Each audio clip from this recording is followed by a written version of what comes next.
قرآن پاک کی ایک سورت ہے جس کو کہا جاتا ہے سورہ کہف. ٹھیک ہے, یہ 15ویں پارے کے آخر میں ہے, 16ویں پارے کے شروع میں ہے. اس کے بے شمار فضائل بھی ہیں, اس کی تلاوت بھی کیا کریں.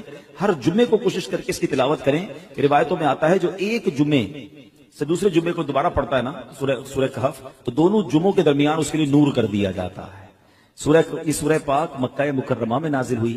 اس میں 12 رکوع ہیں, 111 آیتیں ہیں, 1577 کلمے ہیں اور 6360 حروف ہیں. سورہ کہف پڑھنے سے گھر میں سکون اور برکت نازل ہوتی ہے. حضرت برہ بن عازب رضی اللہ تعالیٰ فرماتے ہیں کہ ایک مرتبہ ایک صحابی نے سورہ کہف پڑھی تو گھر میں ایک جانور تھا, وہ بھی بدکنا شروع ہو گیا. انہوں نے سلامتی کی دعا کی اور غور سے دیکھا کہ کیا بات ہے, تو انہیں ایک بادل نظر آیا جس نے انہیں ڈھانپ رکھا تھا. ان صحابی نے اس واقعے کا ذکر جب نبی پاک علیہ السلام کی بارگاہ میں کیا تو پیارے آقا علیہ السلام نے فرمایا, اے فلاں قرآن پاک کی تلاوت کرتے رہا کرو. وہ بادل سکینہ تھا, وہ سکون کا بادل تھا جو قرآن مجید کی وجہ سے نازل ہوا تھا. تو سورہ کہف یہ سکون کا, یہ برکت کا باعث ہے. اور ایک اور جگہ پیارے آقا علیہ السلام فرماتے ہیں, جو سورہ کہف کی ابتدائی 10 آیات یاد کرے گا وہ دجال کے فتنے سے محفوظ رہے گا.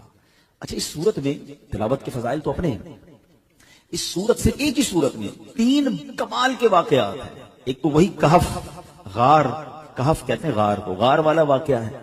ایک اس کے اندر حضرت ذوالقرنین کا واقعہ, اللہ اکبر, پڑھنے سے تعلق رکھتا ہے. East and west and north, تینوں جگہوں کا آپ نے سفر کیا, دنیا کے 3 کونوں کا آپ نے سفر کیا, اور جو آپ نے وہاں ایکسپیرینس کیا, کمال کی باتیں, اور ان کی پھر وہاں کیسے ملاقات ہوئی, یاجوج ماجوج کو کیسے پایا, اور کس طرح اس کو جا کے انہوں نے بلاک کیا, یہ سارا واقعہ اس صورت میں موجود ہے. اور تیسرا اس میں واقعہ حضرت موسیٰ علیہ السلام اور حضرت خضر علیہ السلام کی جو ایک بڑی کمال کی ملاقات ہے, اس ملاقات میں کیسے کیسے واقعات ہیں. یعنی میں یقین کریں میرے پاس ٹائم ہوتا تو میں آپ کو سورہ کہف کے 3 واقعات سناتا, لیکن یہ سب چیزیں ڈیفائن کرنے کا مقصد یہ کہ یہ آپ کے اور میرے قرآن میں سب موجود ہے. اچھا, ایک اور بات بتاؤں کہ یہ اصحاب کہف پر یا اس واقعے پر جو بھروسہ یا ایمان یا عقیدہ ہے نا, یہ صرف مسلمانوں کا نہیں ہے. یہ دیگر مذاہب کی کتابوں میں بھی 7 سلیپرز کہلاتے ہیں, 7 سونے والے. 7 سلیپر کا بورڈ لگے ہوئے اب بھی, تو وہاں پر دیگر مذاہب کے لوگ بھی آتے ہیں کیونکہ ان کی آسمانی کتابوں میں بھی ان اصحاب کہف کا ذکر موجود ہے. اب یہ کون تھے, یہ کیا تھے, اب ذرا یہ واقعہ سنیے گا, پھر میں انشاءاللہ اس کے تحت کیا سبق ملتا ہے ہم سیکھیں گے کیا, میں اس پر ڈسکس کروں گا. اصحاب کہف جو تھے یہ شہر افسوس کے شرفا تھے, بڑے نیک لوگ تھے. اچھا, شہر کا نام تھا افسوس, اور جو بادشاہ تھا اس کے معزز درباری بھی تھے, مگر یہ لوگ صاحب ایمان تھے, یہ بت پرستی سے بیزار تھے, یہ اللہ وحدہ لا شریک کو اپنا رب مانتے تھے. اچھا, وہاں پر جو بادشاہ تھا وہ بڑا ظالم بھی تھا اور بت پرستی کے لیے بڑا انفسائز کرتا تھا. جو بت پرستی نہیں کرتا تھا اس کو قتل کر دیتا تھا. اچھا, اس بادشاہ کا نام دقیانوس تھا. آج آپ کو ایک اور بات سمجھ آئے گی کہ ہم بعض اوقات کہتے ہیں یار یہ بندہ بڑی دقیانوسی باتیں کرتا ہے, تو ایکچولی دقیانوس جو یہ لفظ ہے یہ بادشاہ کا نام تھا, اور چونکہ وہ ہزاروں سال پرانا بادشاہ ہے تو آج بھی اگر کوئی پرانی باتیں کرتا ہے, اولڈ ایج کی باتیں کرتا ہے, تو لوگ کہتے ہیں یار یہ دقیانوسی باتیں کر رہا ہے. ایکچولی یہ اسی کی طرف نسبت ہوتی ہے کہ دقیانوس نام کا ایک بادشاہ تھا, مگر وہ بڑا ظالم تھا. تو یہ لوگ جب دیکھا کہ یہ ہر مسلمان کو مار رہے ہیں, ہر ایمان والے کو مار رہے ہیں اور بت پرستی کے لیے ظلم کر رہے ہیں, تو ان 7 لوگوں نے کیا پلان کیا کہ ہم بادشاہ کے ظلم و ستم سے چھٹکارا پا کر شہر سے باہر چلے جاتے ہیں. وہ باہر گئے اور جا کر ایک ویرانے میں ایک غار میں جا کر انہوں نے پناہ لی. اس زمانے میں ہوٹل اور یہ بلڈنگیں تو ہوتی نہیں تھی, ہزاروں سال پرانی بات ہے. تو بہرحال اب یہ غار میں گئے اور وہاں پر جا کر آرام کیا, تھکے ہوئے تھے تو سو گئے. اللہ کی شان یہ ہے کہ وہ تقریباً 300 برس سے زیادہ عرصے کے لیے سو گئے. یہ سوئے تو اٹھے ہی نہیں.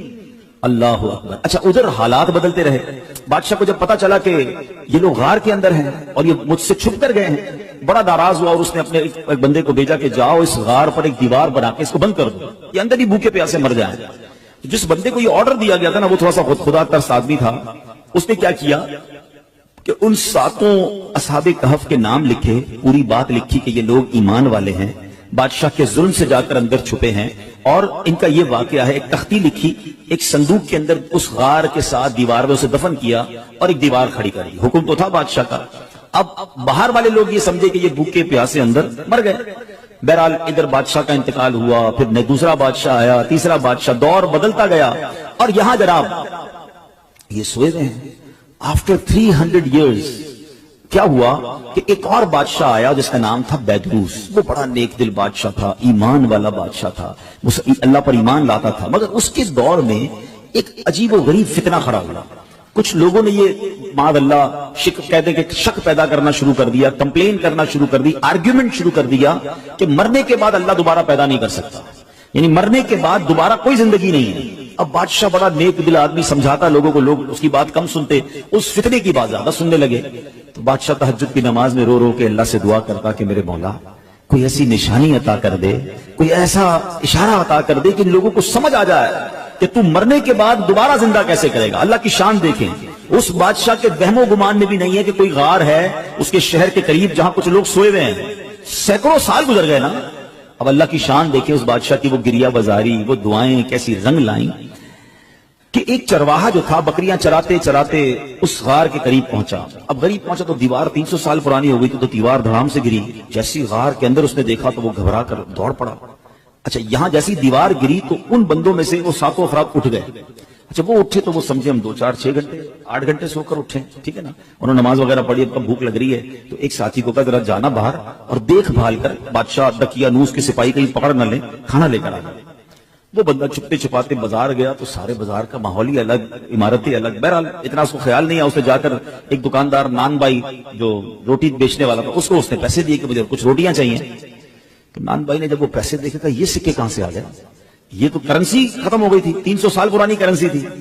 تو کہا یہ پیسے تو ہمارے یہاں نہیں چلتے, کس زمانے کے پیسے لے کے آئے؟ بھائی یہی تو پیسے ہیں, کل تو ہم نے پیسے لے کے غار میں گئے, آج تمہیں دے رہے تم کہہ رہے پیسے نہیں چلیں گے. اچھا یہ بتاؤ دقیانوس بادشاہ کہاں ہے آج کل؟ وہ جو اصحاب کہف میں سے ایک بندہ تھا وہ پوچھتا ہے کون دقیانوس, اس زمانے کا تو کوئی بادشاہ یہاں پر نہیں ہے. اب وہ حیران کہ بادشاہ کل تو ہم جا کے غار میں گئے, آج بادشاہ کی کو پہچان نہیں رہا, کرنسی ہماری چل نہیں رہی.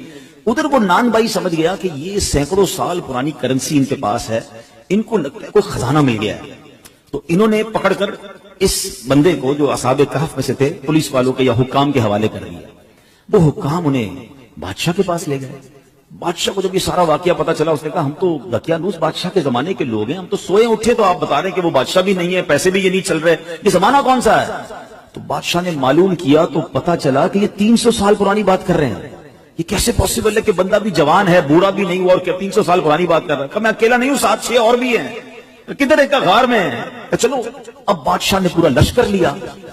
یقین تو بادشاہ کو بھی نہیں آ رہا تھا کہ یہ ہو کیا رہا ہے. اب پورے لشکر کو لے کر جب وہ غار کے قریب پہنچے تو ادھر جو غار میں لوگ تھے وہ سمجھ گئے کہ دقیانوس بادشاہ کے بندے آ گئے ہیں, ہمارا بندہ پکڑا گیا ہے, اب ہماری خیر نہیں ہے. وہ سجدے میں چلے گئے, وہ دعائیں کرنے لگے, استغفار پڑھنے لگے. مگر جب سپاہی آئے تو سپاہی بھی کوئی اور, بادشاہ بھی کوئی اور. کسی کو یقین نہ آئے ان کی باتیں. اب وہ تختی کام آئی.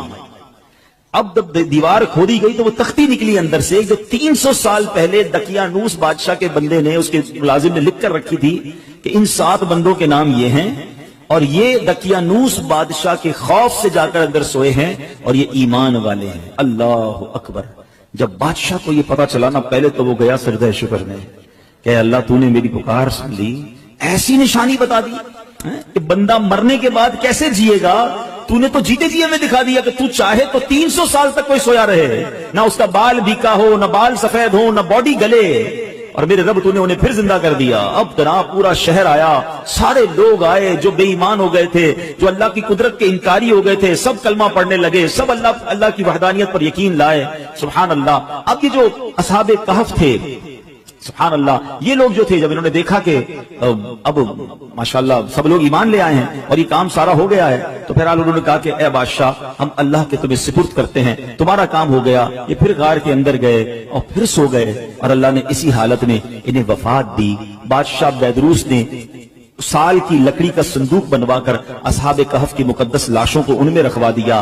اللہ کریم نے اصحاب کہف کے غار کا ایسا روب لوگوں کے دلوں میں ڈالا کہ لوگ ان کی قبروں تک نہیں جا پاتے تھے. اصحاب کہف کی لاشوں کا حفاظت کا انتظام بھی رب نے کیا اور بیدروس بادشاہ نے غار کے منہ پر ایک مسجد بنائی. سالانہ ایک دن مقرر کیا اور ہر سال لوگ وہاں پر ان کے گویا عرس میں جمع ہو کر اللہ کی عبادت کرتے اور گویا وہاں جا کر عبادت کرتے. تو اے میرے پیارے اسلامی بھائیوں, یہ ایک واقعہ جو تفسیر قرآن کے ذریعے میں نے آپ کو سنایا. قرآن میں سورہ کہف میں یہ پورا تفصیل سے واقعہ موجود ہے. سورہ کہف پڑھتے ہیں، یہ آیتیں بار بار پڑھتے ہوں گے. بسم اللہ الرحمن الرحیم. ام حسبت ان اصحاب الكهف والرقیم كانوا من آیاتنا عجبا اذ اوى الفتية الى الكهف فقالوا ربنا آتنا من لدنك رحمة وهيئ لنا من امرنا رشدا فضربنا على آذانهم في الكهف سنين عددا ثم بعثناهم لنعلم أي الحزبين أحصى لما لبثوا أمدا نحن نقص عليك نبأهم بالحق إنهم فتية آمنوا بربهم وزدناهم هدى. کیا تمہیں معلوم ہوا، ترجمہ کنز الایمان سنیں، کیا تمہیں معلوم ہوا کہ پہاڑ کی کھو اور جنگل کے کنارے والے ہماری ایک عجیب نشانی تھے. جب ان جوانوں نے غار میں پناہ لی پھر بولے اے ہمارے رب ہمیں اپنے پاس سے رحمت دے اور ہمارے کام میں ہمارے لیے راہ یابی کے سامان کر، تو ہم نے اس غار میں ان کے کانوں پر گنتی کی کئی برس تھپکا. پھر ہم نے انہیں جگایا کہ دیکھیں دو گروہ میں کون ان کے ٹھہرنے کی مدت زیادہ ٹھیک بتاتا ہے. ہم ان کا ٹھیک ٹھیک حال تمہیں سنائیں. وہ کچھ جوان تھے کہ اپنے رب پر ایمان لائے اور ہم نے ان کی ہدایت بڑھائی سبحان اللہ. ان کے ناموں میں بہت اختلاف ہے. حضرت علی کرم اللہ تعالی وجہ الکریم فرماتے ہیں ان کے نام یہ ہیں: یملیخا، مکشکلینا، مشلینا، مرنوش، دبرنوش، شادنوش، اور ساتواں چرواہا تھا جو ان لوگوں کے ساتھ ہو لیا. حضرت علی نے اس کا ذکر نہیں فرمایا. اور ان لوگوں کے کتے کا نام کتمیر تھا اور لوگوں کے شہر کا نام افسوس تھا اور ظالم بادشاہ کا نام دکیانوس تھا. تفسیر ساوی میں کچھ اور نام بھی لکھے ہیں. ان ناموں میں کچھ اختلاف ضرور ہے مگر ان کے ناموں کی برکت کیا ہے سبحان اللہ. ذرا سنیے گا. حضرت ابن عباس رضی اللہ عنہ سے روایت ہے اصحاب کہف کے ناموں کا تعویذ 9 کاموں کے لیے مفید ہے: بھاگے ہوئے کو بلانے کے لیے اور دشمنوں سے بچ کر بھاگنے کے لیے. تو بھاگ گیا اس کو بلانا ہے یا خود دشمنوں سے بچنا ہے اس کے لیے بڑا مفید ہے. آگ بجھانے کے لیے کپڑے پر لکھ کر آگ میں ڈال دیں انشاءاللہ آگ بجھ جائے گی. بچوں کے رونے اور تیسرے دن آنے والے بخار کے لیے. نمبر 4 مگر پھر بھی اس واقعے سے ہمیں درس کیا ملتا ہے کہ مرنے کے بعد زندہ ہونا، ہو کر اٹھنا یہ حق ہے. اور اصحاب کہف کے اس واقعے سے گویا رب نے ایک اور قدرت کا نظارہ ہمیں دکھایا سبحان اللہ. اور ایک اور بڑی پیاری بات پتہ چلی کہ جب بندہ اپنے ایمان کو بچا کر، اپنے دین کو بچا کر، اپنے آپ کو گناہوں سے بچا کر کسی سفر پر نکل جاتا ہے، کسی جگہ ہجرت کر جاتا ہے، وطن چھوڑتا ہے، پھر اللہ اس کی غیب سے مدد فرماتا ہے. اور ایسی مدد فرماتا ہے کہ عقل بھی کام نہیں کرتی. دیکھیں نا 300 سال غار میں اللہ نے حفاظت کی کیونکہ ایمان کی فکر تھی. کہ آج کے دور میں ہمیں ایمان بچانے کی فکر ہے؟ ہم تو بے ایمانوں کی دوستی میں بھی خوش ہیں. لوگ کہتے ہیں کوئی بات نہیں، میرا ایک دوست ہے بد مذہب ہے مگر میں پکا ہوں، میں بیٹھتا ہوں اس کے ساتھ، میں سنتا ہوں اس کی باتیں لیکن میں پکا ہوں، میں بیٹھتا ہوں. اللہ اکبر. ہمارے بزرگ وطن چھوڑ گئے، جان تکلیف میں ڈال دی مگر بے ایمانوں کی صحبت میں نہ بیٹھے. ابھی آئے گا نا ماہ رمضان تو کچھ شروع ہو جائیں گے سوشل میڈیا پر، ماہ مفسرین بن جاتا ہے نا، ہر بندہ قرآن کی تفسیر اپنی مرضی سے کر رہا ہوتا ہے، اپنے حساب سے جناب قرآن کھولیں گے. کوئی پینٹ شرٹ پہن کے قرآن سمجھا رہا ہوگا، کوئی داڑھی منڈا قرآن سمجھا رہا ہوگا، کوئی رمضان ٹرانسمیشن کے نام پر آپ کو بے وقوف بنائے گا. لوگ سب کی بھی سنیں گے. اللہ کے بندو، یہ ایمان کے بعض اوقات لوگ ڈاکو ہوتے ہیں. ہمیں قرآن سیکھنا ہے مگر عالم دین سے سیکھنا ہے نا، مفسر قرآن سے سیکھنا ہے. ایک صحیح العقیدہ عاشق رسول عالم دین سے سیکھنا ہے کہ ہر کسی سے سیکھنا ہے. لیکن نہیں یار، بس وہ ہر کسی کو سوشل میڈیا کا شوق ہے، میں آج اس کی سن رہا ہوں کل اس کی سن رہا ہوں، پھر پریشان بھی رہتے ہیں. ہمارے پاس آتے بھی ہیں کہ مولانا صاحب یہ میں نے سنا تھا، میں کنفیوز ہوں. بھائی کس سے سنا تھا؟ یار فلاں سے سنا تھا. پہلے اس نے کہاں سے سنا یہ تو پوچھ کے آؤ. کبھی کسی موچی سے کپڑے سلوائے آپ نے کہ یار جوتے بڑے اچھے سیتا ہے، کپڑے بھی اسی سے سلوا لوں؟ آپ کہیں گے نہیں یار، موچی کا کام جوتے سینا، درزی کا کام کپڑے سینا ہے. ڈاکٹر آپ کا یار علاج بڑا اچھا کرتا ہے، آپ کہتے ہیں یار ڈاکٹر علاج بڑا اچھا کرتا ہے، گھر بھی اسی سے بنوا لیتا ہوں، گھر بھی اچھا بنا دے گا. ڈاکٹر کا کام علاج کرنا ہے، بلڈر کا کام گھر بنانا ہے. دنیا کا ہر کام ہم اس کے ایکسپرٹ سے کرواتے ہیں، سیکھتے ہیں. مگر دین جس کی مرضی ہے وہ سکھائے اور ہم بیٹھ کے سن رہے ہوتے ہیں. نہ کریں ایسا. آپ اصحاب کہف کے اس واقعے سے سمجھو کہ ایمان کی اہمیت کیا ہے. سیدی اعلیٰ حضرت نے 100 سال پہلے سمجھایا. کیا فرمایا؟ سونا جنگل رات اندھیری، چھائی بدلی کالی ہے، سونے والو جاگتے رہیو چوروں کی رکھوالی ہے. آنکھ سے کاجل صاف چرا لیں، یہاں وہ چور بلا کے ہیں، تیری گٹھڑی تاکی ہے اور تو نے نیند نکالی ہے. اب یہ محاورہ کتنا کمال کا ہے. آنکھ سے کاجل چرانا کیسے؟ کاجل تو آنکھ کے اندر ہی ہوتا ہے. اعلیٰ حضرت کہتے ہیں اتنے شاطر ہیں، اتنے مکار ہیں کہ تمہیں پتہ بھی نہیں چلے گا اور تمہاری آنکھ سے کاجل چرا لیں گے. قرآن کے نام پر تمہارا ایمان چھین لیں گے، تفسیر کے نام پر دین کی بات کرنے آئیں گے اور تمہارے دین لے کے چلے جائیں گے، تمہارے عقیدے میں وسوسے کی سوئی چبو کے چلے جائیں گے. تو یہ سمجھنا ہے کہ میں نے اپنے دین کی، اپنے ایمان کی حفاظت کیسے کرنی ہے. اور سبحان اللہ ایک اور بات یہ پتا چلا، بیدروس بادشاہ نیک دل مسلمان تھا نا، اچھا قرآن میں واقعہ موجود ہے نا، اس نے کیا کیا کہ ایک دن مقرر کیا سال کا، اور بزرگوں کے مزار کے پاس جا کر پورا سال میں ایک دن مقرر کر کے لوگ وہاں جاتے تھے، گویا ان کا عرس مناتے تھے، وہاں عبادت کرتے تھے، رب کی عبادت کرتے تھے۔ تو پتا چلا کہ آج بھی اگر بزرگان دین کے مزارات پر کوئی سال میں ایک دن مقرر کر کے اللہ کی عبادت وہاں کی جائے اور ان کا عرس منایا جائے، فاتحہ پڑھی جائے، تو اس میں کوئی حرج نہیں ہے۔ اصحاب کہف کا یہ واقعہ ہی ہمیں یہ سبق دے رہا ہے، قرآن ہمیں یہ بتا رہا ہے، سبحان اللہ۔ تو بہرحال میرے پیارے اسلامی بھائیوں، یہ ایک واقعہ بیان کرنے کا مقصد یہ تھا کہ قرآن میں کیسے کیسے خزانے موجود ہیں۔ تو پلیز اس رمضان میں صرف قرآن پاک کی تلاوت نہیں کرنی، قرآن پاک کو انڈرسٹینڈ کرنے کی طرف بھی آئیں۔ اللہ کی رحمت سے دعوت اسلامی کے ماحول میں ہمیں تفسیر قرآن صراط الجنان بڑی آسان اردو زبان میں دے دی گئی ہے، اس کو پڑھیں، پڑھ نہیں سکتے تو اس کی آڈیو جاری کر دی گئی ہے، سننا شروع کر دیں۔ آپ دیکھتے ہوں گے دعوت اسلامی والے تو پورا سال ہی فجر کی نماز کے بعد مسجدوں میں تفسیر قرآن کچھ ایک دو صفحے پڑھ کے سناتے ہیں، کیوں؟ تاکہ روز کچھ نہ کچھ قرآن جو ہے وہ ہمارے دل میں اتر